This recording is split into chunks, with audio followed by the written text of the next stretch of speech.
हम लोग राज्य जमहूरी के लिए जगदलपुर जा रहे हैं डिमरापाल के लिए। हमारा जो काफिला जो है यहाँ केशकाल घाटी में फंसा हुआ है। 5:31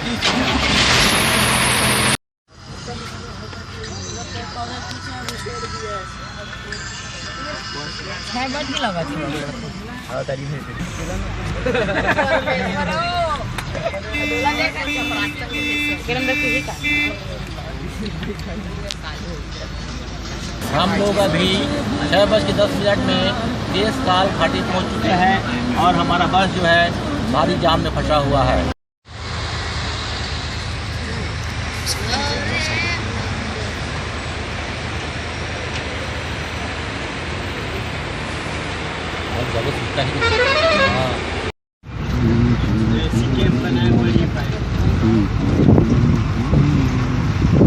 रेड क्रॉस शो टाइम।